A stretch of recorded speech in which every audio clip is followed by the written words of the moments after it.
క్రీస్తునందు ప్రియమైన సంఘమా, దేవుని యొక్క శక్తివంతమైన నామమును బట్టి, ఆత్మదేవుని మహాశక్తిని బట్టి ఇది నా సాయంకాల ఆరాధన నిమిత్తమై చేరి వచ్చిన మీ అందరికీ క్రీస్తు యేసు నామములో శుభములు సమాధానమును కలుగును గాక. ఆమేన్. క్రీస్తునందు ప్రియమైనటువంటి వారలారా, దేవుని యొక్క మహోన్నతమైన మహాకృపను బట్టి, ఆత్మదేవుని మహాశక్తిని బట్టి సాయంకాల ఆరాధనకు ఆత్మదేవుడు మనకు అనుగ్రహించిన యోగ్యతను బట్టి, దేవాతి దేవుడు మనకు అనుగ్రహించిన జీవమును బట్టి, మనకు అనుగ్రహించిన స్థలమును బట్టి, మనకు అనుగ్రహించినటువంటి సమయమును బట్టి, మనకు అనుగ్రహించినటువంటి సాధనములను బట్టి దేవాతి దేవునికి మొట్టమొదటిగా మనము కృతజ్ఞతలు చెల్లించబద్దలమవుతున్నాం. హల్లెలూయా, హల్లెలూయా, హల్లెలూయా. ఆత్మదేవుని ఆత్మశక్తిని బట్టి ఇది నా సాయంకాల ఆరాధనలో పరిశుద్ధ గ్రంథము నుండి మనం అనేక దినములుగా అనేక సత్యములను, మర్మయుక్తమైనటువంటి మాటలను, ఆత్మీయ బోధలను ధ్యానిస్తున్న క్రమంలో ఈ దినమునకై పరిశుద్ధాత్మ దేవుడు మనకు అనుగ్రహించిన వాక్య భాగములోని కొన్ని సత్యాలను మనము అనువర్తించుకొని మన ఆత్మీయతను బలపరుచుకొని అత్యంత పరిశుద్ధతలోనికి ప్రవేశించి నిత్య జీవమునకు వారసుల వాళ్ళని పరిశుద్ధాత్మ దేవుడు మనల్ని కోరుతూ ఉన్నాడు. తద్రీతిగా సంఖ్యాకాండములో ఉన్నటువంటి కొన్ని సత్యాలను ఈ దినమున మనము ధ్యానించుకుంటూ వస్తున్నాం. సంఖ్యాకాండములో ఉన్న సత్యములు 12వ అధ్యాయంలో ఉన్న కొన్ని సత్యాలను మనము చదువుకుంటూ వస్తున్నాం. హల్లెలూయా, హల్లెలూయా. ఆత్మదేవుని ఆత్మశక్తిని బట్టి, ఆత్మదేవుని మహాకృపని బట్టి పరిశుద్ధాత్మ దేవుడు ఈ దినమున మనతో మాట్లాడుతున్న కొన్ని మాటలను ఈ రీతిగా చూస్తున్నాం. సంఖ్యాకాండము 12వ అధ్యాయంలో ఉన్న ఈ మాటను చదువుకుంటూ వస్తున్నాం. హల్లెలూయా. స్తోత్రములు, స్తోత్రములు, స్తోత్రములు. ఆత్మదేవుని యొక్క మహాశక్తిని బట్టి, పరిశుద్ధాత్మ దేవుని యొక్క మహాకృపను బట్టి ఆత్మదేవుడు మాట్లాడుతున్న మాటను ఈ రీతిగా చదువుతున్నాం. 3వ వచనము, యెహోవా ఆ మాట వినును, మోషే భూమి మీదనున్న వారందరిలో మిక్కిలి సాత్వికుడు. An affirmative sentence that God had been given to the human beings through the Moses. మోషే భక్తుని ద్వారా దేవుడు నిర్ధారణ చేసి ముద్రించి ఒక మాటను మాట్లాడుతున్నాడు. దేవుడు మాట్లాడుతున్న మాట హోల్ వరల్డ్, ప్రపంచ మొత్తములో, మానవాళి మొత్తములో ఒకే ఒక మనుషుడి గురించి దేవుడు మాట్లాడుతున్నాడు. దేవునికి స్తోత్రాలు చెప్పండి. హల్లెలూయా. మనకున్నటువంటి ఆత్మీయతను దేవుడు ప్రతినిత్యము చూస్తాడు అని మీరు గమనించాలి. What are the activities that had been continued by the believer, had been witnessed and watched by the God? మన మాటలు, మన క్రియలు, మన చేష్టలు ప్రతిదీ కూడా దేవుడు చూస్తాడని మనం గుర్తించాలి. ఈ వాక్యాన్ని బట్టి మనము దేవుని చేత నిర్దేశించబడి ఆయన ఆలోచన చొప్పున జీవించే వారము. మన క్రియలను ఆయన ప్రతి క్రియను చూచి మనల గురించి ఒక అంచనా వేసే దేవుడు. ఆయన ఇప్పుడు ఒక అంచనా వేశాడు మోసెస్ అనే వ్యక్తిని గురించి. ఎలాగ మాట్లాడుతున్నాడంటే చూడండి, ఆయన మాట్లాడుతూ ఆ దేవాతి దేవుని యొక్క యెహోవా ఆ మాట వినెను, మోషే భూమి మీదనున్న వారందరిలో మిక్కిలి సాత్వికుడు. దేవుడు ఒక మనుష్యుని గురించి ప్రపంచంలో ఉన్నటువంటి మనుషులందరికీ పోల్చి ఆ వ్యక్తి యొక్క క్యారెక్టర్ ని మాట్లాడుతున్నాడు. ఈ వేళ మనల గురించి కూడా దేవునికి ఒక ఆలోచన ఉంటుంది. మనల గురించి కూడా దేవునికి ఒక ఆలోచన ఉంటుంది. మన యొక్క జీవన శైలి కూడా దేవునికి తెలుసు. మన విశ్వాస జీవితం కూడా దేవునికి తెలుసు. మన అంతర్భాగంలో దాగి ఉన్న ఏ మనస్తత్వమైనా God knows pretty well and he makes an understanding about your physical as well as spiritual life. నీ ఆత్మీయ జీవితాన్ని కొరకు ఒక అంచనా వేస్తారు, నీ యొక్క ఫిజికల్ లైఫ్ గురించి, అంటే లౌకికమైన జీవితం గురించి ఒక అంచనా వేస్తారు. కాబట్టి మనము గమనించాలి, అది మోషేతోనే దేవుడు మాట్లాడాడు అనుకోకండి. ప్రతి మనుష్యుడికి కూడాను ఇదే సంగతి. ప్రతి మనుష్యుడు కూడాను he had been tracked by the God the Jehovah, తండ్రి అయిన దేవుని చేత మన క్రమమంతా చాటబడుతుందని మనం విశ్వసించాలి. ఎందుకు ఆయన ఈ మాటను మాట్లాడారంటే ఆ పై వచనాన్ని ఇప్పుడు చదువుకుంటూ వస్తున్నాం. హల్లెలూయా, హల్లెలూయా, హల్లెలూయా. వారు మోషే చేత మాత్రమే యెహోవా పలికించనా, ఆయన మా చేతను పలికింపలేదా అని చెప్పుకొనగా, ఒక 20 వ్యక్తులు సొంత రక్త సంబంధికులు, ఒక గర్భము నుంచి వచ్చినటువంటి వ్యక్తులు. ఆ వ్యక్తులు ఎవరో కాదు, అహరోను మిర్యములు. వారు ఇరువురు కూడాను తన సహోదరుని గురించి వారు మాట్లాడిన మాటని దేవుడు విన్నాడు. అక్కడ విన్నాడు, ఆయనకి వినపడుతుంది. ఇక్కడ మనకి ఈ యొక్క ఇన్స్ట్రుమెంట్ ఉంటే వినపడతాయి. ఆయనకు అదేం అవసరం లేదు, మీరు గమనించాలి. ఆయనకు అవసరం లేదు.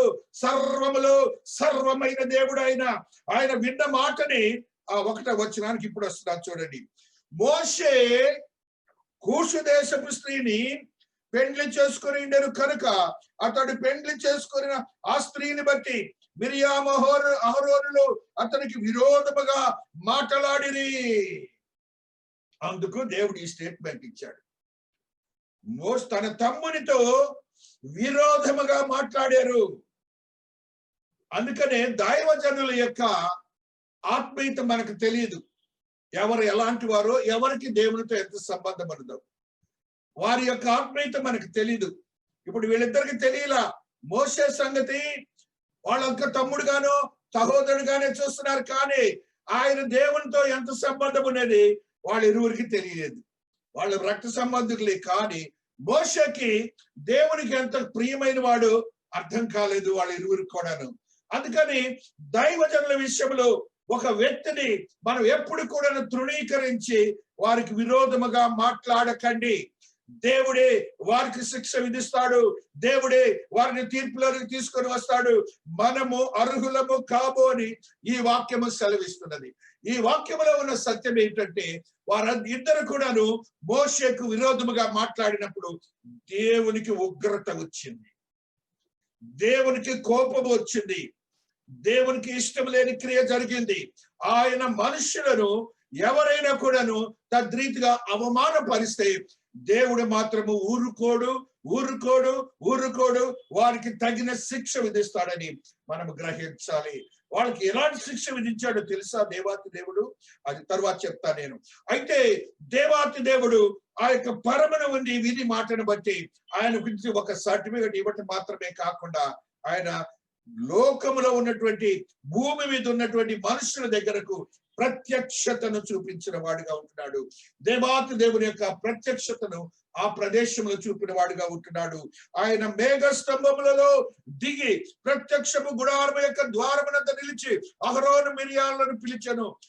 Practically you just look after this one. ఆయన దేవాతి దేవుడు ప్రత్యక్షము గుడారము ఎద్దకు దిగాట.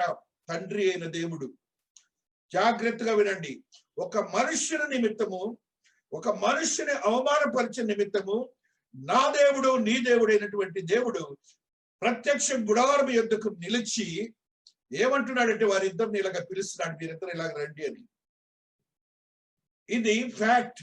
It is fact, not any anecdotes. ఇది ఏమంత కథ కాదు. ఇది దేవుడు స్వయముగా దిగి వచ్చిన సంగతిని దేవుడు మాట్లాడుతున్నాడు. కాబట్టి ఏ ఫ్యాక్ట్ ని ఎలాగ మనం కన్సిడర్ చేస్తాము అనగా, దేవుడు దిగి వచ్చి వారి ఇరువురిని పిలుస్తున్నాడు.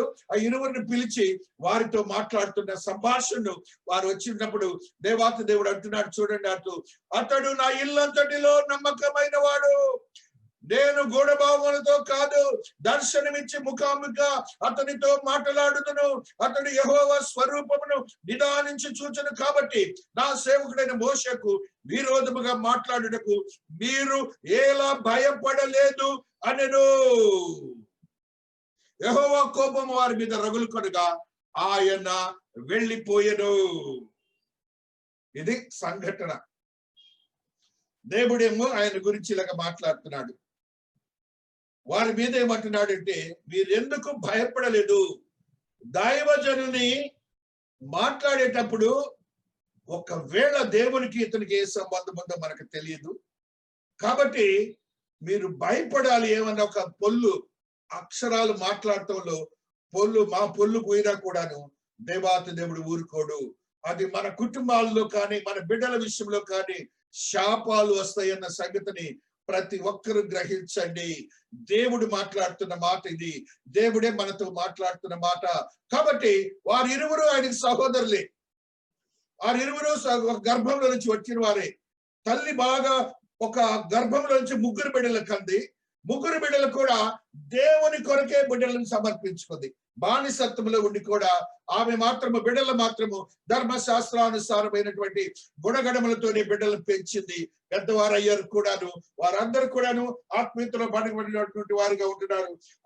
అమ్రాము ఎబేజెదబు వాళ్ళ తల్లి తండ్రిగా ఉంటున్నారు. వాళ్ళిరువురు కూడాను దేవుని భయభక్తులు ఇరువురిని పెంచారు. వీళ్ళని పెంచడం మాత్రమే కాకుండా దేవునికి సమర్పించిన వారుగా ఉంటున్నారు. ముగ్గురు కూడా ఒకళ్ళేమో ఒక ప్రవక్తనిగా ఉన్నారు, ఒకడు గాయకురాలుగా ఉన్నారు. ఆయనైతే యాజకుడిగా వచ్చాడు, ఈయనైతే నాయకుడిగా వచ్చాడు మోసెస్. అయితే వారిలో కూడా ఈర్ష్యా భావాలు, ద్వేష భావాలు ఇవన్నీ వచ్చేప్పటికీ దేవుడు ఊరుకోలేదు, వచ్చి ఉన్నాడు. ఆయన ఏమంటున్నాడంటే, దేవాతి దేవుడు సాత్వికుడు అనే మాటని మాట్లాడుతున్నాడు. సాత్వికుడు అనే మాట బైబిల్ గ్రంథములు అనేక పర్యాయాలు మనం చూస్తూ ఉంటాం. బైబిల్ గ్రంథంలో సాత్వికుడు అనే మాటని అనేక పర్యాయాలు అనేక మందితో మనం చూస్తూ ఉంటాం. అసలు సాత్వికత్వం అంటే ఏమిటి? How does we understand about the సాత్వికత్వము? ఆ సాత్వికత్వంలో ఉన్నటువంటి లక్షణం ఏంటని ఇది మన కొన్ని సత్యాలు నేర్చుకుంటూ మన ఆత్మీయతను బలపరుచుకున్నాం. సాత్వికత్వము అనేది పరిశుద్ధ గ్రంథంలో ఈ రీతిగా రాయబడి ఉన్నది. హెబ్రీ భాషలో అన్వా అనే మాటతో వాళ్ళు లిఖించారు. గ్రీకు భాషలో ఆ మాట్లాడుతున్నటువంటి మాట ప్రుటాస్ అనే మాటతో గ్రీక్ భాషలో మాట్లాడుతున్నారు. ఇంగ్లీష్ మాటలో మీక్నెస్ అని మాట్లాడుతున్నారు.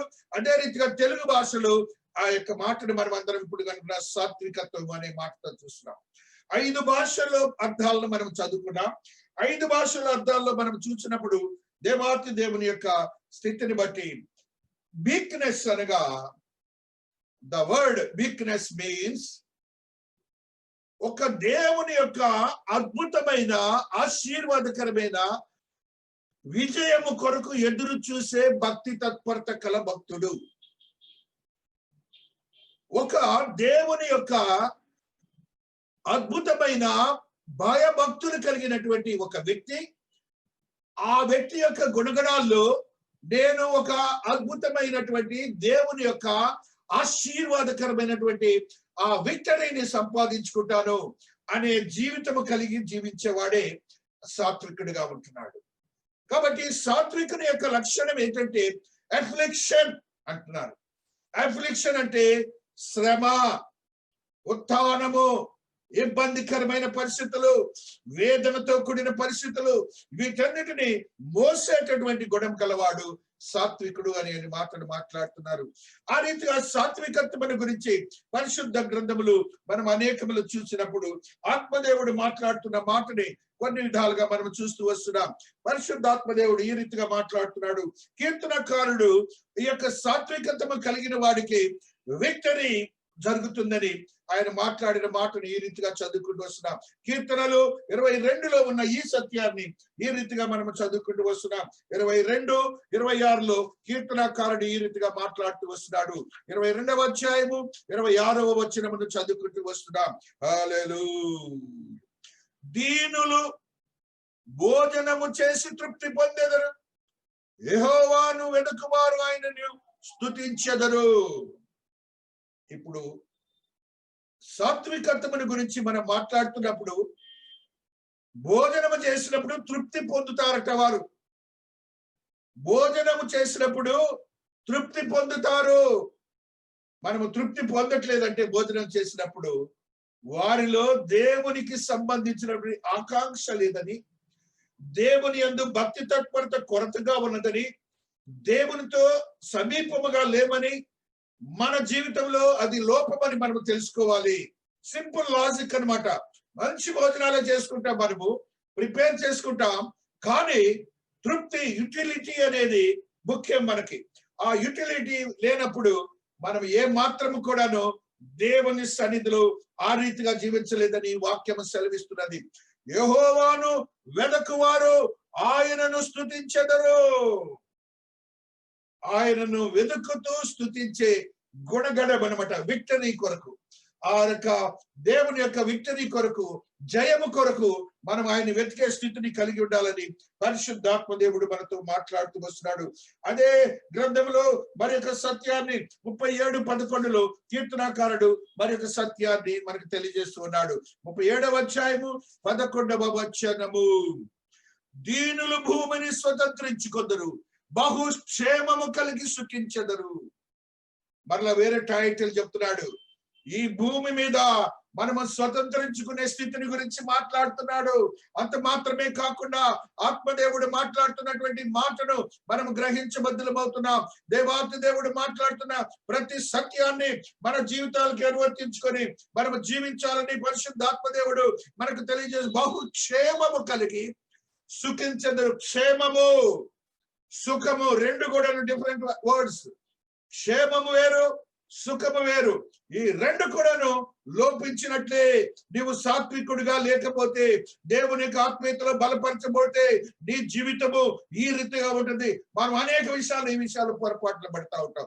మనకెప్పుడు కూడాను వేదనతో కూడిన మనస్తత్వాలు లభిస్తూ ఉంటాయి. కారణం ఏంటంటే, దేవునికి సంబంధించినటువంటి ఎఫ్లిక్షన్ అంటే శ్రమ, దేవుడు నాకు ఈ యొక్క ఆత్మీయతో కూడిన ఆశీర్వాదములతో కూడిన స్థితిని నాకు అనుగ్రహిస్తాడు అనే భక్తి తత్పరతో కూడిన ఒక శోధన వదిలేసి దేవుని యొక్క శ్రమను అనుభవించే యోగ్యత లేని వారికి ఇవన్నీ కూడా జరుగుతాయని ఆత్మదేవుడు మాట్లాడుతున్నాడు.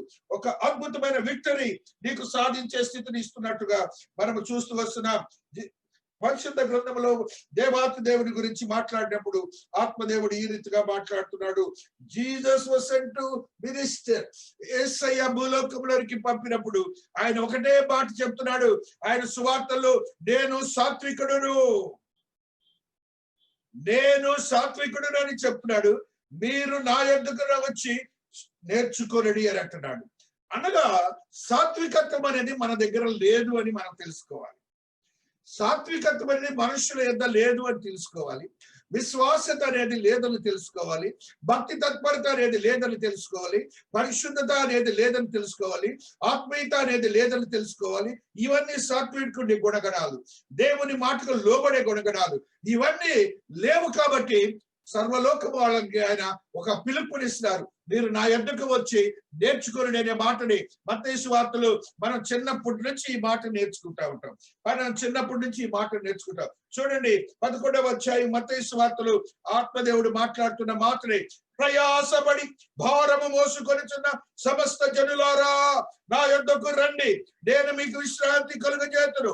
నేను సాత్వికుడను, దీన మనస్సు కలవాడను కనుక మీ మీద నా కాడి ఎత్తుకొని నా యొద్ద నేర్చుకొనండి, అప్పుడు మీ ప్రాణములకు విశ్రాంతి దొరకను.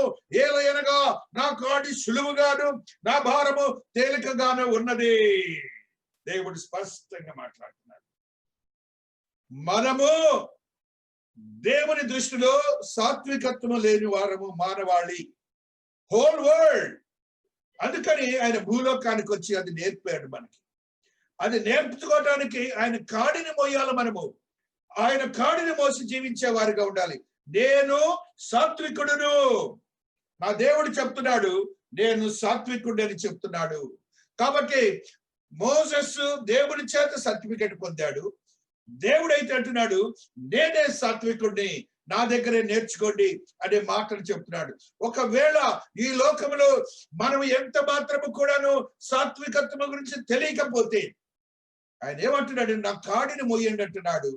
నా కాడిని మోసినప్పుడు అది మీకు తేలిగ్గా కూడా ఉంటుంది అంటున్నాడు. మీరందరూ గమనించాలి, కాడి అంటే 2 ఎద్దులు కలిసి లేకపోతే 2 పశువులు కలిసి ఆ యొక్క కాడి మోసుకొని ఆ యొక్క వ్యవసాయం చేసేవారుగా ఉంటారు. ఒకవైపు యేసయ్య ఉంటాడు, ఒకవైపు నువ్వు ఉంటావు కాడి మీద. అర్థం చేసుకోండి, ఒకవైపు నువ్వు ఉంటావు, ఒకవైపు ఆయన ఉంటాడు. ఇరువురు కలిసి ఒక కాడిని మోస్తుంటారు. నీకు ఆయన నేర్పిస్తూ నీ జీవన క్రమాన్ని అలాగ నడిపించుకుంటూ పోతాడని గ్రహించాలి. ఆయన మాత్రము వెనుకాడని వాడు కాదు, ఆయన బరువుని మోసేవాడు. నీ నిమిత్తం ఆత్మీయతను బలపరిచేవాడు. ఆత్మీయతలో నిన్ను బలపరచడానికి ఆయన నీ పక్షంగా కాడిని మోయటానికి కూడా వెనుకాడని దేవుడిగా ఉంటున్నాడని నీవు గమనించాలి. ఆ రీతిగా ఆత్మదేవుడు మాట్లాడుతున్న మాటని మనం గమనించినప్పుడు జెఫన్యా 2వ అధ్యాయము 3వ వచనములో ఆత్మదేవుడు ఒక సత్యాన్ని తెలియజేస్తున్నాడు. జెఫన్యా గ్రంథము 2వ అధ్యాయము 3వ వచనములో ఆత్మదేవుడు మాట్లాడుతున్న మాట, దేశములో సాత్వికులై ఆయన న్యాయ విధులను అనుసరించి సమస్త దీనులారా. సాత్వికులై ఆయన న్యాయ విధులను అనుసరించు సమస్త దీనులారా యెహోవాను వెదకుడి. సాత్వికుడికి ఉండవలసిన లక్షణం ఏంటంటే యెహోవాను వెదకుట, యెహోవాను వెదకుట, యెహోవాను వెదకుట అనేది మీరు గమనించాలి. మరలా మరి ఒక మాటని మాట్లాడుతున్నాడు, మీరు వెదకి వినయము గలవారై నీతిని అనుసరించిన యెడల ఒకవేళ ఆయన ఉగ్రత దినమున మీరు దాచబడుదురు. దేవునికి ఒకసారి స్తోత్రాలు చెప్పండి. దేవునికి ఒకసారి స్తోత్రాలు, దేవునికి ఒకసారి స్తోత్రాలు. ఆత్మదేవుని శక్తికి స్తోత్రాలు. ఆయన నీకు ఇస్తున్న అభయాన్ని సొంతం చేసుకోవాలి. ఎలాగ సొంతం చేసుకోవాలంటే, నీవు ఎప్పుడైతే సాత్వికుడివై ఆయనను గురించి ఎత్తుకుతావో, నువ్వు వెతుకుతావో, వెతికినప్పుడు మరలా ఆయన అన్న మాటను చూడండి, అక్కడే వినయము గలవారై నీతిని అనుసరించినలా ఒకవేళ ఆయన ఉగ్రత దినమున మీరు దాచబడుదురు. ఇవాళ మనమందరము కూడాను దేవుని ఉగ్రత ఇప్పుడు నడుస్తోంది ప్రపంచం అంతా. ఈ ఉగ్రత సాతానుకి అప్పచెప్పాడు దేవుడు. ఇప్పుడు ఆ ఉగ్రతలో నుంచి మనం బయటకు వస్తున్నామంటే ఆయన మన నీతిని బట్టి ఆయన మనల్ని కాచి కాపాడుతున్నాడన్న సంగతిని మర్చిపోయి మన జ్ఞానము చొప్పున మనం ఆత్మీయతలో బలపరచబడి సుఖంగా ఉంటున్నామని అనేక మంది విశ్వసిస్తున్నారు. ఆ స్థితిని మర్చిపోండి. దేవాతి దేవుడు స్పష్టంగా ఇది నాన్న మాట్లాడుతూ వస్తున్నాడు. మరి యొక్క మాటని మనం చదువుకుంటాం. Weakness fruit of the spirit, ఆత్మ వరములన్నీ మనకు తెలుసు. గలతీయులకు రాసిన పత్రికలో ఆ వీక్నెస్ అనేది ఒక మాటగా ఉంటున్నది. గలతీయులకు రాసిన పత్రిక ఆత్మదేవుడు మాట్లాడుతున్న మాటని ఈ రీతిగా మనం చదువుకుంటూ వస్తున్నాం. హల్లెలూయా, హల్లెలూయా, హల్లెలూయా. శక్తివంతుడా స్తోత్రం, స్తోత్రం. పరిశుద్ధుడా స్తోత్రం. 22వ వచనము 5వ అధ్యాయము గలతీయులకు రాసిన పత్రిక. అయితే ఆత్మఫలమేమనగా ప్రేమ, సంతోషము, సమాధానము, దీర్ఘశాంతము, దయాళుత్వము, మంచితనము, విశ్వాసము, సాత్వికము, ఆశా నిగ్రహము. అనగా a believer should be an a purified believer. ఈ శారీరక ఇచ్చల నుంచి బయటకు వచ్చిన వాడికే ఈ సాత్వికతతో కూడా గుణం ఉంటుంది. ఈ యొక్క శరీరేచ్ఛలకి ఆత్మకి పోరాటమని ఈ గ్రంథంలోనే పరిశుద్ధాత్మ దేవుడు లిఖించాడు. కాబట్టి నీవు దేవునితో ఆ సాత్వికతతో జీవించాలి అంటే ఈ లోక మర్యాదల చొప్పున ఉన్నటువంటి ప్రతి బలహీనత నుంచి నీవు విడుదల కావాలని ఆత్మదేవుడు మాట్లాడుతున్న మాటని ఈ రోజున మనం ధ్యానిస్తూ వస్తున్నాం. అదే రీతిగా it is a character of the Jesus. దేవుని యొక్క క్యారెక్టర్ అని కూడాను మనం గ్రహించాలి. 2 కొరింథీ 10వ అధ్యాయము 1వ వచనాన్ని మనం చదువుకున్నప్పుడు ఆత్మదేవుడు మాట్లాడుతున్న మాటను ఈ రీతిగా చదువుకుంటున్నాడు. 2 కొరింథీ 10:1వ వచనము, మీ ఎదుటనున్నప్పుడు మీలో అణకువ గలవాడనైనట్టు, ఎదుట లేనప్పుడు మీ ఎడల ధైర్యం గలవాడనైనట్టు పౌలను నేనే యేసుక్రీస్తు యొక్క సాత్వికమును మృదుత్వమును బట్టి మిమ్మను వేడుకొనుచున్నాను. దేవునికి స్తోత్రాలు చెప్పండి. పౌలు భక్తుడు యేసయ్యని ఏ రీతిగా అప్రిషియేట్ చేస్తున్నాడో చూడండి. యేసయ్యలో ఉన్నటువంటి గుణగణాలని ఆయన కలిగి ఉండి ఈ లోకంలో పరిచర్య చేసిన స్థితిని మనం చూస్తున్నాం. మీ ఎదుట ఉన్నప్పుడు మీలో అణకువ గలవాడనైనట్టు, అణకువతనము, తగ్గుదల సాత్వికంలో ఉన్నటువంటి వన్ ఆఫ్ ది క్యారెక్టర్స్. ప్రతి ఒక్కరిని ఎదురిస్తే మనసు వాడేంటి ఈడేనంటే తత్వాలు మనలో ఉండకూడదు. ఏ విషయంలో కూడా ఉండకూడదు. బిడల విషయంలో ఉండకూడదు, ఏ పెద్దల విషయంలో ఉండకూడదు, లోకం విషయంలో ఉండకూడదు. మనకు ఉండవలసిన లక్ష్యం అంటే ఆయన మాట్లాడుతున్నాడు. పౌలు చెప్తున్నాడు, యేసుక్రీస్తు యొక్క సాత్వికత్వమును మృదత్వమును బట్టి మిమ్మల్ని వేడుకొనుచున్నాను. అందుకు అలాంటి స్థితి కలిగి ఉండి మిమ్మల్ని వేడుకొనుచున్నాను. నా ప్రిస్టేజ్, నా ఈగో ఇవన్నీ లేవు సాత్వికుడికి. ఇవన్నీ ఉన్నాయంటే వాడు దేవుని యొక్క విశ్వాసి కాదు, దేవునికి సంబంధించిన వాడు. అందుకనే దేవుడు మోజేస్ అంటున్నాడు, ఎంతో గొప్పవాడు అనే మాటని మనము చూస్తూ వస్తున్నాం. అదే రీతిగా దేవాతి దేవుడు మాట్లాడుతున్న ఒక మాటని, ఏ టీచర్ షుడ్ బి మీక్. 2 తిమోతి 2:25 మీక్ అనే వాడి యొక్క పరిస్థితిని మనం ధ్యానిస్తున్నాం. 2:25 సత్య విషయమైన అనుభవ జ్ఞానము వారికి కలుగుటకై దేవుడు ఒకవేళ ఎదురాడు వారికి మారు మనసు దాయిచ్చేదు. అందువలన సాతాను తన ఇష్టము చొప్పున చెరబట్టిన వీరు వారి ఇరులోని తప్పించుకొని వేలు కొనుదరేమో అని ప్రభు యొక్క దాసుడంటి వారిని సాత్వికత్వంతో శిక్షించుతూ జగడబాడక అందరి ఎడల సాధువుగాను బోధింప సమర్థుడిగాను కీడును సహించువాడుగానే ఉండాలి. ఒక కాపరి కాని, ఒక బోధకుడు కాని, ఒక యజమానుడు కాని ఎవరైనా కూడాను సాత్వికుడిగా ఉండాలి, దీన మనస్సును కలిగి ఉండాలి. అది దేవుని యొక్క గుణగణమై ఉన్నది, దేవునికి ఇష్టమైన క్రియ ఉన్నది. ఒకవేళ సాతాను యొక్క బంధకములో పడి ఉన్నా కూడాను నీ యొక్క సాత్వికత్వం వల్ల ప్రతి పరిస్థితి సానుకూల పరచబడుతుందని దేవాతి దేవుడు మాట్లాడుతున్న మాటను మనం గ్రహించబద్ధులమవుతున్నాం.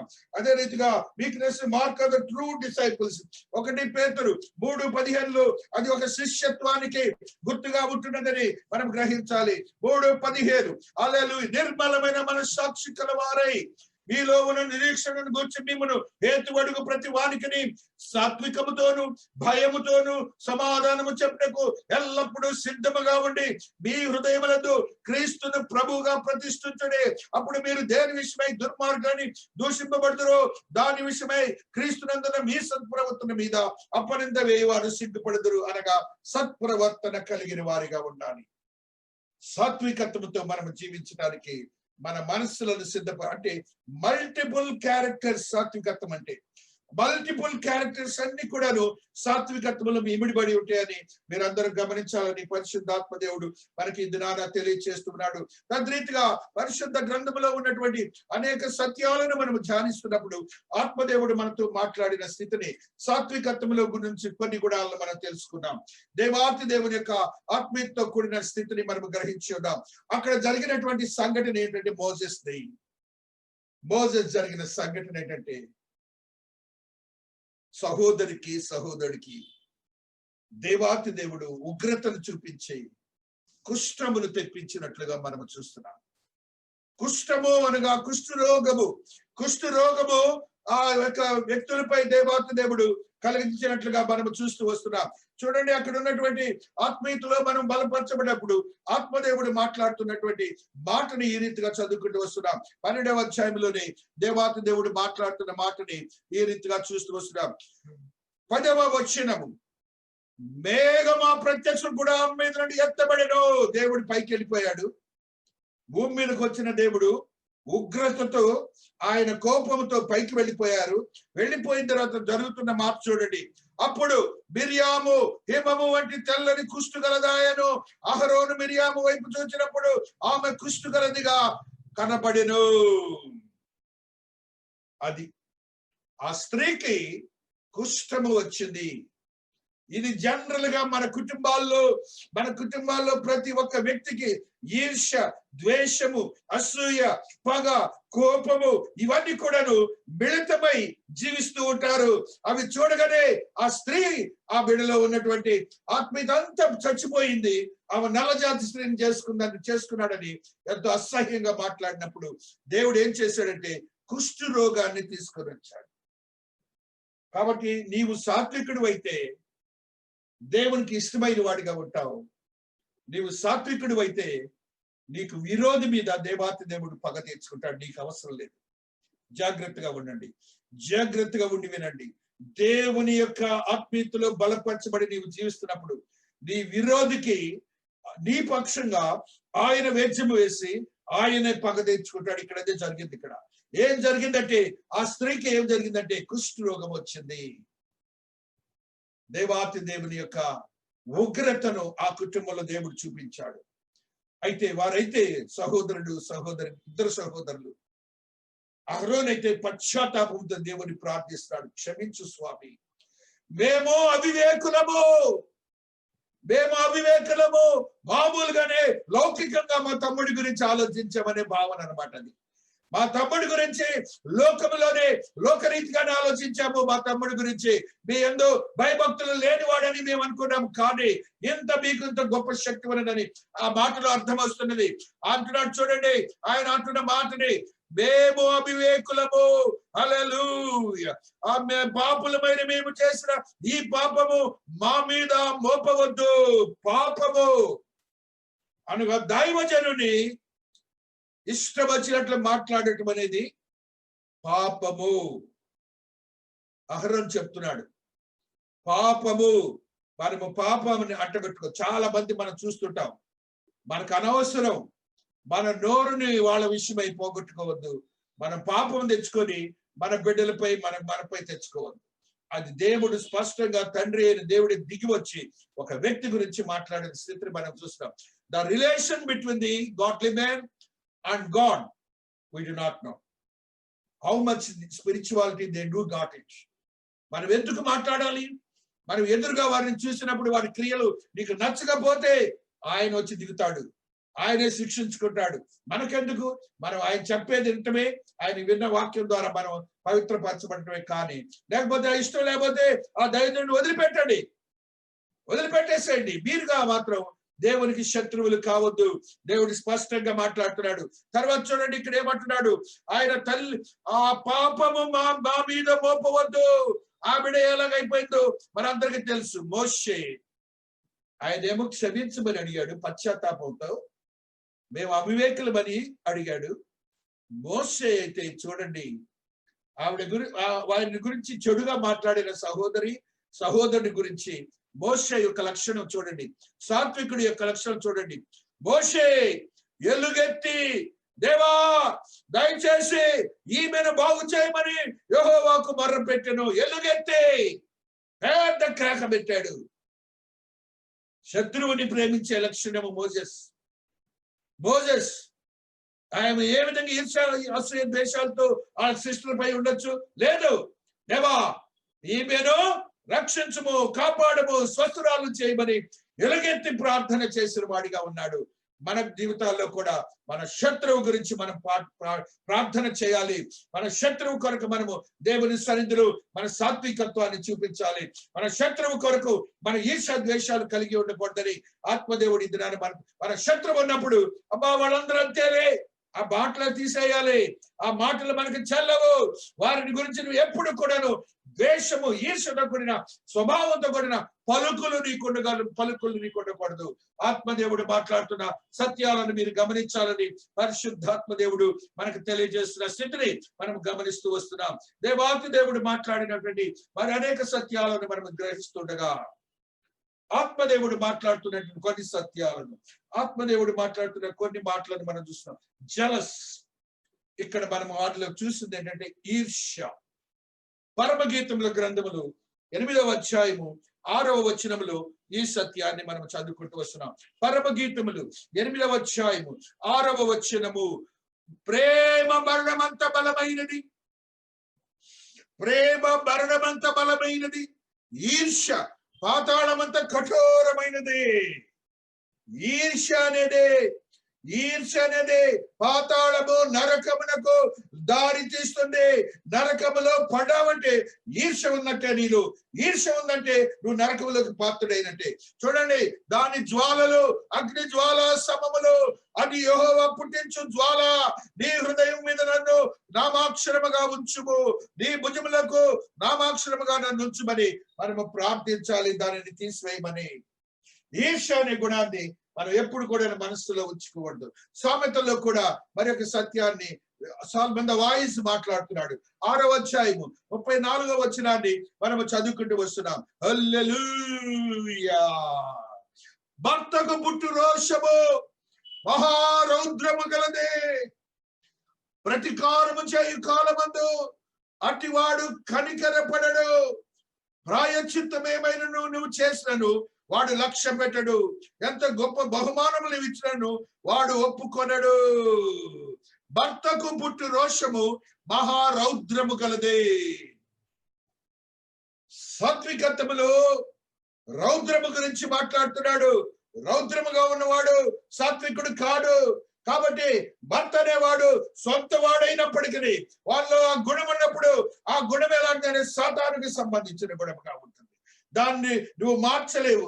కాబట్టి ఆ భర్తను గురించి ఆ మాటను మనకు తెలిసే విషయాలే ఆయన తెలియజేసినట్లుగా మనము చూస్తూ వస్తున్నాం. యెహెజ్కేలు గ్రంథము 8వ అధ్యాయము 3వ వచనములో మరొక సత్యాన్ని మనం చదువుకుంటూ వస్తున్నాం. యెహెజ్కేలు 8 3వ అధ్యాయము 8వ అధ్యాయం 3వ వచనాన్ని ఈ రీతిగా మనం చదువుకుంటూ వస్తున్నాం. యెహెజ్కేలు 8 3వ వచనము, మరియు చెయ్యి వంటిది ఒకటి ఆయన చాచి నా తల వెంట్రుకలు పట్టుకొనగా ఆత్మ భూకాశములందు నన్నెత్తి నేను దేవుని దర్శనము చూచుండగా యెరూషలేమునకు ఉత్తరం వైపున ఆవరణ ద్వారం దగ్గర రోషము పుట్టించి విగ్రహస్థానంలో నన్ను దించెను. అంతడు లోయలో నాకు కనిపిన దర్శన రూపముగా ఇశ్రాయేలు దేవుని ప్రభావము అచ్చట కనబడెను. నరపుత్రుడా, ఉత్తరము వైపు చూచుకొనగా యెహోవా నాకు సెలవీక నేను ఉత్తరం వైపు తేరి చూచును. ఉత్తర వైపు బలిపీఠం కొమ్ములో లోపల రోషము పుట్టించు ఈ విగ్రహము కనబడెను. అంతడు ఆయన నాతో ఇలాగ సెలవిచ్చెను, నరపుత్రుడా, చేయి దాన్ని నీవు చూచున్నావు కదా, నా పరిశుద్ధ జనం నీవు నిలిచిపోనట్లుగా ఇశ్రాయేలీయులు ఇక్కడ చేయగలిగిన హే కృత్యములు చూచితివా, ఈ తట్టు తిరిగి నీ ఎడల వీటికంటే మరి అధికమైన హే క్రియలు నీవు చూచెదవు. వీళ్ళందరూ సాత్వికులు కాని వారు, దేవునికి ఇష్టం లేని హే క్రియలు చేసేవారని సాత్వికుడైనటువంటి యెహెజ్కేలుతో మాట్లాడుతున్నాడు దేవుడు. కాబట్టి ఈ హేయమైనటువంటి మనస్తత్వాలు మనం కలిగి ఉండకూడదని పరిశుద్ధాత్మ దేవుడు మనతో మాట్లాడుతున్నటువంటి ప్రతి విషయాన్ని మనం గ్రహించాలని ఆత్మదేవుడు మనకు తెలియజేస్తూ ఉన్నాడు. ఆత్మదేవుని యొక్క స్థితిని మనం గ్రహించి ఆత్మీయత బలపరచబడాలని పరిశుద్ధాత్మ తెలియజేస్తుండగా ఆదికాండము 3వ అధ్యాయము 2వ వచనములో ఒక సత్యాన్ని మనకు ఆత్మదేవుడు తెలియజేస్తున్నాడు. ఆదికాండము 3వ అధ్యాయము 2వ వచనము, అందుకు స్త్రీ, ఈ తోట చెట్ల ఫలములను మేము తినవచ్చును. అయితే తోట మధ్యలో ఉన్న చెట్టు ఫలములను గూర్చి దేవుడు మీరు చావకుండా వాటిని తినకూడదని వాటిని ముట్టకూడదని చెప్పినది సర్పంతో నేను. అందుకు సర్పము, మీరు చావనే చావరు, ఏలైనగా మీరు వాటిని తినుదరమన మీ కన్నులు తెరవబడినయు మీరు మంచి చెడ్డలను ఎరిగిన వారై దేవతల వారి వద్దురనియు దేవునికి తెలియనని స్త్రీతో చెప్పగా, దేవుని యొక్క ఆత్మీయతలో బలపరచబడినటువంటి మనమందరం కూడాను the secret which is behind that సాత్వికత్వం ఏంటంటే, నీ సాత్వికత్వాన్ని పోగొట్టడానికి సాతానుడు తన కుయుక్తితో నీ యొక్క ఆత్మీయతను బలపరిచి ఆ స్థితి నుంచి దేవునికి దూరపరిచేవాడిగా ఉంటాడని మనం తెలుసుకోవాలి. ఆ స్త్రీలో ఏ మాత్రము కూడాను సాత్వికత్వమే 100 folds ఉంది. కానీ ఆ బిడ్డలోనికి ఏం తీసుకొని వచ్చిందంటే ఒక ఆశ, దురాశగా మార్చే స్థితి. తనకు తానుగా స్వయం ఒక అద్భుతమైనటువంటి దేవదూతగా మారి కలకని ఆ బిడ్డ తన సాత్వికత్వాన్ని పోగొట్టుకున్నది. ఆ బిడ్డ ఎంత సాత్వికురాలంటే తండ్రి అయిన దేవుడే స్వయంగా ఆమెను ఇలా పట్టుకొని ఆదాం దగ్గర తీసుకొని రాబడినటువంటి ఒక గుణగణములు కలిగిన ఒక స్త్రీగా ఉంటున్నది. ఆ స్త్రీ మొట్టమొదటిగా తన యొక్క సాత్వికతను పోగొట్టుకొని సాతాను యొక్క వలలో పడిపోయి తన యొక్క స్థితిగతిని పెంచుకున్న స్థితిని మనం చూస్తున్నాం. ఆ రీతిగా మీరు ఉండకూడదు. నువ్వు బలహీనుడు అవ్వద్దు. నీ యొక్క సాత్వికత్వాన్ని దేవాతి దేవుడు నీకు ఇచ్చినందుకు ఆ యొక్క సాతానుడు నిన్ను బలహీనపరుస్తాడని పరిశుద్ధాత్మ దేవుడు తెలియజేస్తున్నాడు. చూడండి, హెబ్రీయులకు రాసిన పత్రిక 4వ అధ్యాయము 12వ వచనాన్ని చదువుకుంటున్నప్పుడు హీబ్రూస్ 4వ అధ్యాయము 12వ ఆత్మదేవుడు ఒక సత్యాన్ని తెలియజేస్తూ ఉన్నాడు. హెబ్రీయులకు రాసిన పత్రిక 4వ అధ్యాయము 12వ వచనమును మనం చదువుకుంటూ వస్తున్నాం. హల్లెలూయా. ఎందుకనగా దేవుని వాక్యము సజీవమై బలము గలదై రెండంచులు గల ఎటువంటి ఖడ్గము కంటెను వాడిగా ఉండి ప్రాణాత్మలను కీళ్లను మూలుగను విభజించినంత మట్టుకు దూరుచు హృదయం యొక్క తలంపులను ఆలోచనలను శోధించుచున్నది. నువ్వు ఎప్పుడైతే వాక్యములో భద్రపరచబడి జీవిస్తావో, నీ వాక్యం ఎలాంటిదంటే రెండంచులు గల ఖడ్గము కంటే, రెండంచులు కాదది, రెండంచులు గల ఖడ్గము కంటే హెచ్చైనది. ఎప్పుడు కూడా రెండంచులు ఖడ్గాని కాపరులందరూ రెండంచులు ఖడ్గం అని చెప్తారు. కాదు, అంతకంటే గొప్పది నీ వాక్యము. ఎలాంటిదంటే ప్రాణాత్మలను, నీ ప్రాణము ఆత్మను విడదీసి, ప్రాణాత్మలను విడదీసి దేవుని సన్నిధికి చేర్చేదిగా ఉంటుంది.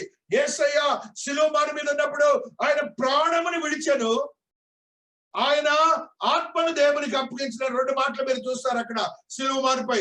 ఆయన ఆత్మను తండ్రికి అప్పగించను, తన ప్రాణముని విడిచను. ఎప్పుడైతే నువ్వు వాక్యంలో భద్రపరచబడి ఉంటావు, ఎప్పుడు నువ్వు కోరుకుంటే అప్పుడు నీ ప్రాణాన్ని వదలొచ్చు. ఎప్పుడు నువ్వు కోరుకుంటే నీ ఆత్మను దేవునికి అప్పించుకోవచ్చు. నన్ను ఎవరు కూడా నువ్వు చంపలేరని యేసయ్య అన్నాడు భూలోకంలో. ఆయనకు ఆయనే బలం.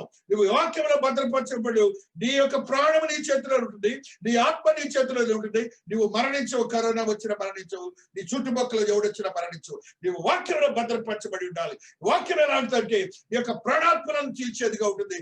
మూలుగులను, ఆ యొక్క ఎముకలలో మూలుగా నేను ఉంటుంది, మీకు తెలుసు, విడదీస్తుందట. అంత గొప్ప శక్తి ఉన్నది వాక్యంలో. ఆ రీతిగా నీవు సాత్వికుడు అవ్వటానికి వాక్యంలో బలపరచబడి జీవించాలని ఆత్మదేవుడు మాట్లాడుతున్న మాటను మనం చూస్తున్నాం. ప్రకటన 5వ అధ్యాయము 8వ వచనంలో మరొక సత్యాన్ని చదువుకుంటూ వస్తున్నాం. హల్లెలూయా, హల్లెలూయా. అప్పుడు నేను చూడగా ఇదిగో పాండురవర్ణము గల ఒక గుర్రము కనబడెను. దాని మీద కూర్చున్న వాని పేరు మృత్యు. పాతాళలోకము వానిని వెంబడించెను. ఖడ్గము వలనను, కరువు వలనను, మరణము వలనను, భూమి నుండి క్రూర ముగుల వలన భూనివాసం చెప్పుటకు భూమి యొక్క 4వ భాగమైన అధికారము నాకు ఇయ్యబడిను, వానికి ఇయ్యబడిను. ఏ సాతానుడికైతే అధికారం ఇవ్వబడదు, అటు అధికారము గల సాతానుడు వచ్చినా కూడా నువ్వు సాత్వికుడిగా ఉంటే ఏ మాత్రం కూడా నీకు భయం లేదన్న సంగతిని నువ్వు గుర్తుంచుకోవాలని పరిశుద్ధాత్మ దేవుడు తెలియచేసిన స్థితిని మనం గ్రహించాలని ఆత్మదేవుడు ఇది నాన్న మనతో మాట్లాడుతున్నాడు. యాకోబు భక్తుడు 3వ అధ్యాయము 9వ వచనాన్ని మనం చదువుకున్నప్పుడు పరిశుద్ధాత్మ దేవుడు మాట్లాడుతున్న స్థితిని ఇలాగ చూస్తున్నాం. దీనితో తండ్రి అయిన ప్రభువుని స్తుతించము, దీనితోనే దేవుని పోలికగా పుట్టిన మనుషులను శపింతుము. భక్తులు దేవుడు పొద్దున్నే స్తోత్రాలు స్తోత్రాలు శక్తి హల్లెలూయా, దేవుడే మహిమతో గురించి మాటలు యేసయ్యా యేసయ్యా రక్షించట దైవజనుల్ని శపిస్తా ఉంటారు. నీ నాలుక పాపము, నాలుక నిన్ను నరకమునకు తీసుకుని వెళ్తుందని యాకోబు భక్తుడు స్పష్టంగా రాస్తున్నాడు. పాప ప్రపంచం అంటున్నాడు నీ నాలుకని. నాలుగు నువ్వు కంట్రోల్ చేసుకోవాలి, నాలుగు నువ్వు స్వాధీనపరచుకోవాలి. మిరియాము సాధుపరచుకోలేకపోయింది, అహరోను సాధుపరచుకోలేకపోయాడు. వారు దేవుని ఉగ్రతకు పాల్పడ్డాడని నువ్వు గ్రహించాలని పరిశుద్ధాత్మ దేవుడు తెలియజేస్తున్నాడు. దేవాతి దేవుని యొక్క మహాశక్తిని బట్టి హెబ్రీయులకు రాసిన పత్రిక 13:7వ వచనాన్ని చదువుకుంటున్నప్పుడు పరిశుద్ధాత్మ దేవుడు తెలియజేస్తున్నాడు. మీకు దేవుని వాక్యము బోధించి మీ పైన నాయకులుగా ఉన్న వారిని జ్ఞాపకం చేసుకొని వారి ప్రవర్తన ఫలమును శ్రద్ధగా తలంచుకొనుచు వారి విశ్వాసమును అనుసరించుడి. నీ కాపరి ఎవరైతే ఉన్నారో ఆయన ప్రవర్తన ఎలాగుందని చూసుకోవాలి. యేసయ్య ప్రవర్తన లాగే ఉండాలంటే ఆ ప్రవర్తన ఉంటే అదే ప్రవర్తన నువ్వు అనుసరించాలి. దేవుడు అదే చక్కగా చెబుతున్నాడు. మీకు వాక్యమును బోధించి, దేవుని వాక్యమును బోధించి మీపై నాయకులు ఉన్న వారిని జ్ఞాపకం చేసుకొని వారి ప్రవర్తన ఫలమును శ్రద్ధగా తలంచుకొచ్చు వారి విశ్వాసమును అనుసరించడి. వారి విశ్వాసాన్ని ఏ రీతిగా ఉన్నారు, వారి విశ్వాసాన్ని, కాపరి విశ్వాసాన్ని మీరు అనుసరించకపోతే నా బోధంతా వేస్టే. దేవుడి వాక్యము సెలవిస్తున్నది. దేవుడు స్పష్టంగా మాట్లాడుతున్నాడు. యేసుక్రీస్తు నిన్న నేడు ఒకటే రీతిగా ఉన్నాడు. అవును, యుగ యుగములకు ఒకటే రీతిగా ఉన్నాడని సంగతిని మీరు మర్చిపోతున్నారని పరిశుద్ధాత్మ దేవుడు తెలియజేస్తున్నాడు. ఆ రీతిగా మత్తయి 18:20లో ఒక సత్యాన్ని చదువుకుంటూ వస్తున్నాం. మత్తయి సువార్త 18వ అధ్యాయము 20వ వచనాన్ని చదువుకుంటున్నప్పుడు, ఏలయనగా 2-3 నా నామమున ఎక్కడ కూడి ఉందరో అక్కడ నేను వారి మధ్యన ఉందనని చెప్పెను. 3 ఉన్నారు అక్కడ. ఎవరెవరు ఉన్నారు? అహరోను, మోసెస్, మిరియాము ఉన్నారు. తండ్రి అయిన దేవుడు వారి మధ్యకి ఎట్లా దిగాడు? తండ్రి అయిన దేవుడు అలాగొచ్చి దిగాడు. అప్పుడు 3 వ్యక్తులే. నువ్వు ప్రార్థన చేసినప్పుడు వస్తాడు, లేకపోతే నీ శత్రువు నీ మీద పగబట్టినప్పుడు వస్తాడు. నీ దేవుడు నేను ప్రార్థించడానికి 2-3 కలిసి ప్రార్థన చేయమని దేవుడు అడుగుతున్నాడు. తద్రీతిగా నీ యొక్క ఆత్మీయతను బలపరుచుకొని ప్రతి నిత్యం ఆయన కొరకు నువ్వు బ్రతికేవాడిగా ఉండాలని ఆత్మదేవుడు తెలియజేసిన మాటని మనం గ్రహించబద్ధమవుతున్నాం. ఈ యొక్క సహవాసంలో నీవు సిద్ధపరచుకొని జీవించాలని పరిశుద్ధాత్మ దేవుడు తెలియజేస్తున్నాడు. తద్రీతిగా పరిశుద్ధ గ్రంథములు అనేకమైన సత్యాలను మనం చూస్తుండగా దేవాతి దేవుని యొక్క ఆత్మీయతలో బలపరచబడిన కొంతమంది వ్యక్తులు ఆ సాటిస్ఫాక్షన్, ఆ యొక్క సాత్వికత్వంలో నీకు ఏముంటుందంటే తృప్తి ఉంటుంది, ఆత్మీయ తృప్తి ఉంటుంది. ఆ ఆత్మీయ తృప్తిని నువ్వు కలిగి ఉండి జీవించాల. మనం ఇంతమంది కీర్తనకారుడు రాసిన మాటలు చదువుకున్నాం. మళ్ళీ ఒకసారి ఆ మాటను గుర్తు చేసుకుంటాం. 22వ అధ్యాయము 26వ వచనాన్ని చదువుతున్నప్పుడు ఆత్మది దీనులు భోజనము చేసి తృప్తి పొందుదురు, యెహోవాను వెనుకవారు ఆయనను స్తుతించెదరు. నువ్వు ఎప్పుడైతే సాత్వికుడు అవుతావో నీ యొక్క ఆత్మీయ గుణాలన్నీ ఎలాగుంటాయంటే తృప్తి చెందినవిగా ఉంటాయని ఆత్మదేవుడు మాట్లాడుతున్న మాటని మనం చూస్తూ వస్తున్నాం. 25వ వర్షంలో కూడా నీకేమైనా guidance will be given, spiritual guidance. 25:9 వచనం, న్యాయ విధులను బట్టి ఆయన దీనులను నడిపించును, తన మార్గమును దీనులకు నేర్పును. దేవుడు ఒక మార్గాన్ని ఇస్తాడు. నువ్వు సాత్వికుడు అయితే న్యాయము ఏదైతే ఉందో దాన్ని నీకు ఇస్తాడని నువ్వు గ్రహించాలి. నీకు ఒక నాలెడ్జ్ ని, జ్ఞానాన్ని, ఆత్మీయ జ్ఞానాన్ని ఇస్తాడు నువ్వు సాత్వికుడు అయితే. 25వ అధ్యాయము లో ఉన్నటువంటి గలేషియన్స్ 25తో హల్లెలూయా స్తోత్రం స్తోత్రం స్తోత్రం స్తోత్రం, హల్లెలూయా హల్లెలూయా స్తోత్రం. అదే కీర్తనాకారుడు రాసిన మాటని మనం చదివినప్పుడు 25:9లోనే అది గలేషియన్స్ లో కూడా అదే మాట మాట్లాడుతున్నాడు. నీకు ఒక నాలెడ్జ్ ఇచ్చే దేవుడిగా ఉంటున్నాడని. Earth and heaven get together. ఆయన యొక్క ఆత్మీయతలో బలపరచబడినటువంటి మనము 37 భూమి మీద నీవు ఒక ఆశీర్వాదకరంగా మార్చబడతావని మత్తయి సువార్తలో మనం చదువుకుంటాం. సాత్వికులైన వారు ధన్యులు, వారు భూమి మీద స్వతంత్రించుకుందరనే మాటని. 5:5 సాత్వికులు ధన్యులు, వారు భూలోకమును స్వతంత్రించుకుందరనే మాట మనకు ఆత్మీయంగా చిన్నప్పటి నుంచి మనకు తెలుసు. ఆ రీతిగా రక్షణ గురించి దేవుడు మాట్లాడుతున్నాడు. 76వ అధ్యాయము 9వ వచనము కీర్తనాకారుడు ఈ రీతిగా మాట్లాడుతూ వస్తున్నాడు. 76వ అధ్యాయము 9వ వచనంలో కీర్తనాకారుడు మాట్లాడుతున్న మాటని, సత్యాన్ని ఈ రీతిగా చదువుకుంటూ వస్తున్నాం. 76 and 9 హల్లెలూయా హల్లెలూయా స్తోత్రములు. దేశంలో శ్రమనందుని వారినందరినీ రక్షించుటకై న్యాయ తీర్పునకు దేవుడు లేచినప్పుడు భూమి భయపడి ఊరకుండెను. శ్రమ పొందిన వారందరినీ రక్షించుటకై, దేవుని కొరకు శ్రమ పడిన వారిని రక్షించుటకై దేవుడు ఆ దినమైన నీలో సాత్వికత్వం ఉంటే నేను రక్షించుకొని నిత్య జీవానికి తీసుకొని వెళ్లేవాడిగా ఉంటున్నాడని సంగతిని నువ్వు మర్చిపోకూడదని పరిశుద్ధాత్మ దేవుడు మనకి ఇందురాన తెలియజేసు. 149:4లో కూడా మరొక సత్యాన్ని ఆయన తెలియజేస్తున్నాడు. 149:4లో మరొక సత్యాన్ని చదువుకుంటూ వస్తున్నాం. హల్లెలూయా హల్లెలూయా హల్లెలూయా. యెహోవా తన ప్రజలందరూ ప్రీతి గలవాడు, ఆయన దీనులను రక్షణతో అలంకరించును. నిత్య జీవమునకు వారసులను చేస్తాడన్న సంగతిని మనం మర్చిపోకూడదు. దేవాతి దేవుడు అనుగ్రహించినటువంటి ఎంత అద్భుతమైనటువంటి ఆశ్చర్యకరమైన సంతోషకరమైన స్థితిలో నిన్ను ఎప్పుడు నిలుపుతాడు, ఎప్పుడు వేదనతో వచ్చుడని నువ్వు సాత్వికుడిగా అయితే. యెషయా భక్తుడు 29:19లో ఈ మాటను తెలియజేస్తున్నాడు. యెషయా భక్తుడు 29:19లో ఆత్మ సత్యాన్ని తెలియజేస్తుండగా మనం గ్రహించబద్ధమవుతున్నాం. హల్లెలూయా. యెహోవా యందు దీనులకు కలుగు సంతోషము అధికమగును, మనుషులలో బీదలు ఇశ్రాయేలు యొక్క పరిశుద్ధ దేవుని యందు ఆనందించెదరు. నీకు యెహోవా యందు భయభక్తులు కలిగి సాత్వికత మనం కలిగి ఉంటే సంతోషాన్ని దేవుడు ఇస్తాడని ఈ దినాన నీతో నాతో మాట్లాడుతున్నాడు. మనం ఎంతమంది చదువుకున్నాం. పరిశుద్ధాత్మ హోలీ స్పిరిట్ గాడ్ లో ఉన్నటువంటి ఆత్మ ఫలములు ఉన్న ఒక గుణం ఏంటంటే సాత్వికత్వం అని ఆయన తెలియజేశారు. అదే రీతిగా దేవాతి దేవుడు మాట్లాడుతున్న మాట గలేషియన్స్ లో ఉన్న మాటని 6వ అధ్యాయం 1వ వచనంలో ఆయన చెప్తున్న స్థితిని మనం చూస్తున్నాం. దేవాతి దేవుని యొక్క ఆత్మీయతలో బలపరచబడిన వారము 6వ అధ్యాయం 1వ వచనంలో ఉన్న సత్యాన్ని, సహోదరులారా ఒకడు ఏ తప్పిదములను చిక్కుకొని ఆత్మ సంబంధులని మీలో ప్రతివాడును తాను శోధింపబడుతునేమో అని తన విషయమై చూచుకొనుచు సాత్వికమైన మనస్సుతో అట్టి వారిని మనస్సును మంచికి దానిని తీసుకొని రావలేను.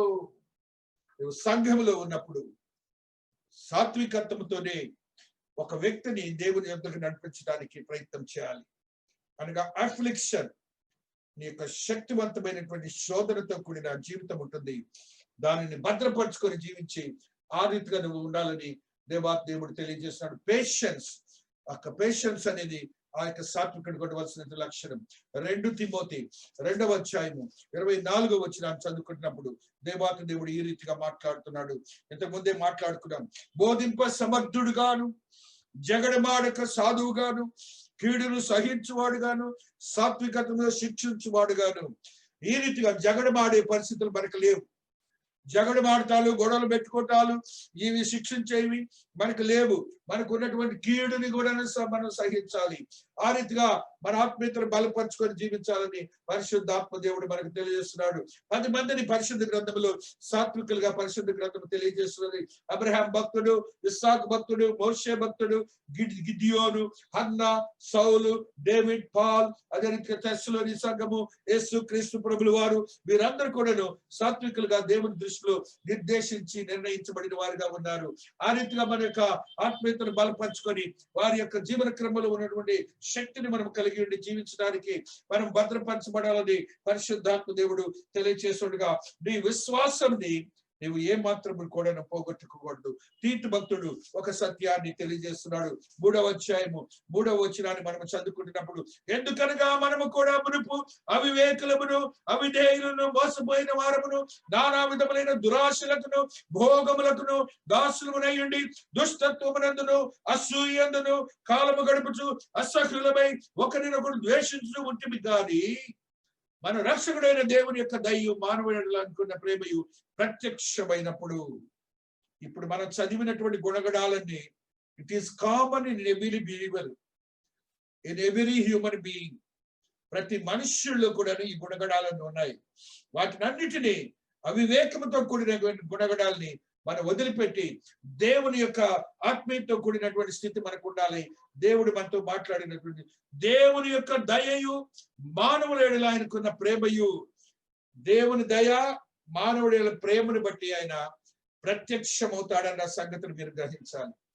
మోజెస్ అలాగనే ప్రత్యక్షమయ్యాడు. మోజెస్ దేవుడు ఆయనకు ఆశీర్వదకరమైనటువంటి స్థితిని భూలోకంలో, ఆయన భూమి మీద ఆయనంతటి వాడు లేడన్న సంగతిని ఆయన తెలియజేశారని దేవుడు మాట్లాడుతున్నాడు.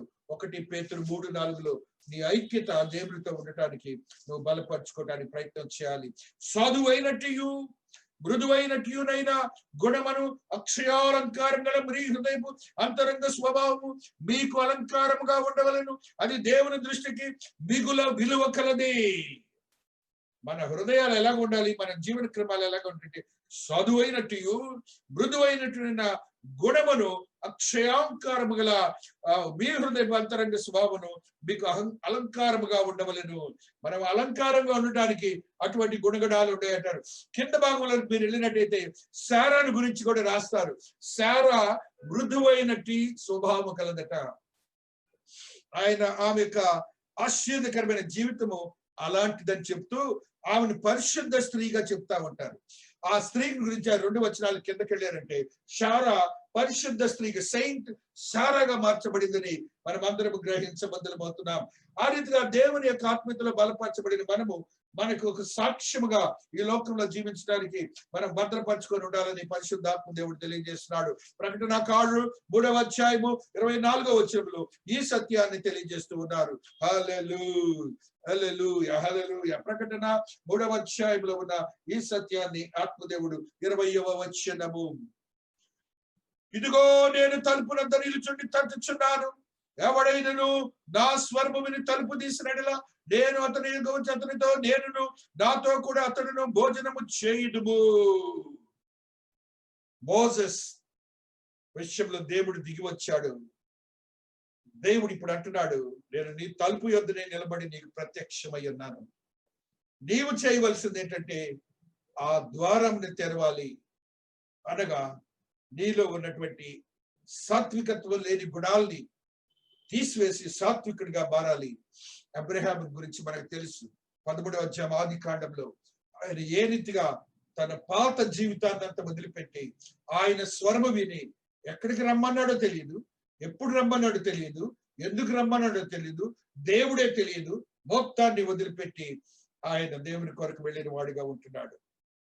అది సాత్వికుడే ఉండే లక్షణం. రీజనింగ్స్ ఉండవు, మెటీరియలిజం ఉండదు, దేవుని ఆప్టిమిజం మాత్రమే. పరిశుద్ధ గ్రంథము తెలియజేస్తుంది. నమ్మండి, రూఢిగా నమ్మండి. రూఢిగా నమ్మి ఆయన కొరకు మీరు ప్రయత్నం చేసి ఆయన ద్వారా పొందే ఆశీర్వాదాలను మీరు సిద్ధపరచుకొని సరిపరచుకోవాలని పరిశుద్ధాత్మ దేవుడు తెలియజేస్తున్నాడు. ఆ రీతిగా నువ్వు జీవిస్తున్నప్పుడు నీ ఆత్మీయత ఎలా ఉంటుందంటే, ఫిలిప్పీలకు రాసిన పత్రిక 3వ అధ్యాయము 10వ వచనాన్ని చదువుకుంటున్నప్పుడు ఆత్మదేవుడు ఈ సత్యాన్ని మనకు తెలియజేస్తున్నాడు. ఫిలిపియన్స్ 3:10 ఆత్మదేవుడు ఈ రీతిగా మాట్లాడుతూ వస్తున్నాడు. ఏ విధము చేతనైనను మృతులలో నుండి నాకు పునరుత్థానము కలగవలెనని, ఆయన మరణ విషయంలో సమానుభవం గలవాడనై ఆయనను ఆయన పునరుత్థానములను ఎరుగు నిమిత్తమును ఆయన శ్రమలలో పాలువాడు చేతితో ఎరుగు నిమిత్తమును సమస్తమును నష్టపరుచుకొని వాటిని పెంటతో సమానముగా ఎంచుకొనుచున్నారు. మొత్తం వదిలిపెట్టేశాడు పౌలు భక్తుడు. వేస్ట్ నా లోకం అన్నాడు. మోసెస్ కూడా అంతే. అప్పుడే పెళ్లి చేసుకున్నాడు, అప్పుడే 2 పిల్లలు, చిన్న పిల్లలు. దేవుడు రమ్మన్నాడు, భార్యను వదిలిపెట్టాడు, 20 బిడ్డలను వదిలిపెట్టాడు. దేవుని మాట చొప్పున తన 80వ ఏట దేవుని కొరకు పనిచేసేవాడుగా సర్వమును వదిలిపెట్టి బయలుదేరినవాడు. తన బిడ్డలను కూడా, చిన్న బిడ్డలను కూడా వదిలిపెట్టించేశాడు. భార్య వెతుక్కుంటూ వచ్చింది, భార్య వెతుక్కుంటూ భర్త కోసం వచ్చింది. అప్పుడే వీళ్ళు చూశారు ఏమో కుషు దేశం స్త్రీ అని, ఏమో నల్ల జాతి స్త్రీ అని చూశారు. అయినా దేవుని కొరకు ఆయన బిడ్డల్ని, భార్యని, బంధువుల్ని అందరిని బాబ వచ్చి ఆ యొక్క మనుషుడికి జ్ఞానబోధ చేసి డీసెంట్రలైజేషన్ పవర్స్ గురించి చెప్పి 80 మందికి ఆత్మ జ్ఞానం ఇవ్వమని ఆయన తెలియజేసిన మాట కూడా మనం చదువుకుంటూ ఉంటాం. కాబట్టి ఏ రీతిగా అబ్రహాం చేశాడు, ఏ రీతిగా పౌలు చేశాడు, ఏ రీతిగా దీనదాసుడైనటువంటి ఈ యొక్క ఆత్మీయతతో కూడిన మోసెస్ చేశాడు మనం గ్రహించాలి. మనకు ఆత్మీయతను బలపరుచుకొని మనం జీవించడానికి సిద్ధపరచబడాలి. ఈ యొక్క సాత్వికం అనేది మనం ఒక మాటగా తీసుకోవద్దు. సర్వమైనటువంటి మాట, పరిశుద్ధమైనటువంటి గ్రంథము తెలియజేస్తుంది. ఒక జయాన్ని, ఆత్మీయ జయాన్ని, దేవుని యొక్క జయాన్ని పొందటానికి మన గుణముల శక్తి ఏమంటే లోతుగా ఉన్నటువంటి బలహీనమయ్యే స్థితిని నువ్వు కలిగి ఉండి విశ్వాసంతో నీతిలో బలపరచబడి భక్తి తత్పరత పైటస్ భక్తి తత్పరత ఉన్నదో అదే సాత్వికత్వము. ఆ సాత్వికత్వంతో కూడిన గుణాన్ని నువ్వు కలిగి ఉన్నప్పుడు నీవు దేవుని యొక్క నిత్య జీవనకు వారసుడవుతావని పరిశుద్ధాత్మ దేవుడు తెలియజేస్తున్నాడు. ఇట్టి క్రియ జరిగించుకొని మీరు దేవుని కొరకు భద్రపరచబడిన వారిగా ఉండాలని ఆత్మదేవుడు తెలియజేస్తుండగా ఒక మాట చదువుకొని ముగించుకుంటాం. 1 జాన్ ఉన్న ఈ సత్యాన్ని 1వ అధ్యాయము 1 జాన్ 1 ఎపిస్టల్స్ 1:3 ఈ సత్యాన్ని చదువుకున్నాం.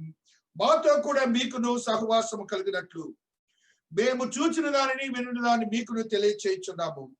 మన సహవాసం అయితే తండ్రితో కూడాను ఆయన కుమారుడైన యేసు కూడాను ఉన్నది. మన సంతోషము పరిపూర్ణమౌటికై మేము ఈ సంగతులను వ్రాయిచున్నాము. మనం పరిపూర్ణమైన సంతోషములో ఉండాలంటే దేవుని యొక్క సహవాసంలో ఉండండి. తండ్రి అయిన దేవుడు క్రీస్తు వారు నీ కోసం నా కోసం సిద్ధముగా ఉన్నాడు. నీ యొక్క మనస్తత్వము, ఈర్ష్య, దేశము, ఇవన్నీ కూడా నువ్వు జస్ట్ షట్ అవుట్, వీటన్నిటిని వదిలిపెట్టేసేయండి. దేవాతి దేవుడు నిన్ను ఆశీర్వదకరంగా మార్చి నీ కొరకు వేద్యం వేసి నిన్ను నిత్య జీవులో స్థిరపరచడానికి సిద్ధంగా ఉన్నాడు. నీ శత్రువైన సాతానుని పారిపోయేటట్టు చేసే గుణగణాన్ని కూడా నీకు ఇవ్వబోతున్నాడు. పారిపోయేటట్టు గుణాన్ని కూడా ఇవ్వబోతున్నాడు. యాకోబు పత్రికలో మనం ఎప్పుడు చదువుకునే మాట, ఒకసారి చదువుకొని ముగించుకుంటూ ఉంటున్నాం. హల్లెలూయా, హల్లెలూయా. 6వ వచనం, కాదు గాని ఆయన ఎక్కువ కృపనిచ్చును, అందుచేత దేవుడు అహంకారులను ఎదిరించి దీనులకు కృప అనుగ్రహించును అని లేఖనము చెప్పుచున్నది. కాబట్టి దేవునికి లోబడి ఉండుడి, అపవాదిని ఎదిరించుడి, అప్పుడు వాడు మీ యొద్ద నుండి పారిపోవును. నీవు దీనుడు అయితే ఆయన కృప నీతో ఉంటుంది. ఆయన కృప నీతో ఉంటే అపవాదిని నువ్వు ఎదిరిస్తావు. అపవాదిని ఎదిరిస్తే నీ జీవితంలో అపవాది పారిపోతాడు. దేవునితో ఉండి నీవు నిత్య జీవనకు వారసుడు అవుతావని పరిశుద్ధాత్మ దేవుడు ఈ దినాన్ని మాట్లాడుతున్నాడు. దేవుడి పరిశుద్ధ వాక్యమును దీవించి ఆశీర్వదించును గాక. ఆమేన్.